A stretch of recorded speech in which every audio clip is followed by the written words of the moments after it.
Кешегі видеомыздан кейін осындай комментариялар қалыпты. Брат, тірі қалған болсаң, тағы бір эксперимент бар. Нөкістегі ең ащы рамен жеп, эксперимент қылың. Олан біразға апарады дейді. Болды, жезек жейміз. Ащы рамен болса, ащы рамен. Мен сіздерге одан ащы қылып даярлап, һәм жеп көрсетемін. Мына қалай кетті. Бұл видеодан кейін тірі қалсам, тағы 3-ші видеоны шығарамыз. Сол үшін каналға подписаться басып қойың. Бұл мастерканың өзінің ең ащы деп біледі ол соус.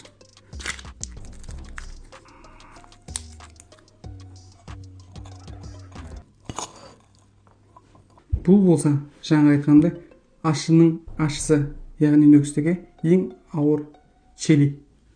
Асқазанды жара қалады.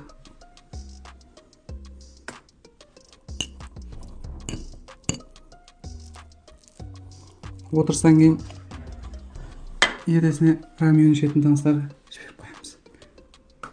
Бұл болса, Американың ең ащы соустарының бірі. Танысым маған 2 тамшы жетеді деп еді, мен 3 тамшы тамсамын. 1, 2, 3. Сіздердің құрметіңізге 5 тамшы. Ал, олай болса, жеп көреміз. Бисмилла.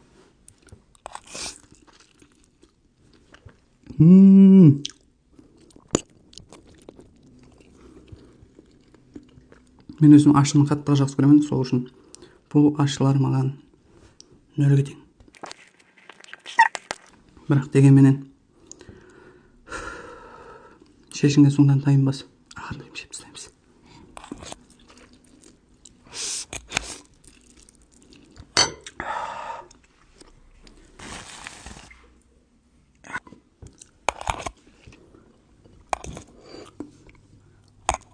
Динозавр жасап аузыма от шашып қой.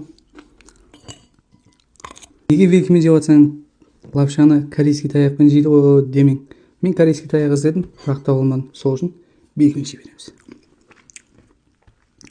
Бұл ащы маған еледі, сол үшін нөкістегі ең ащы болған бұрыш.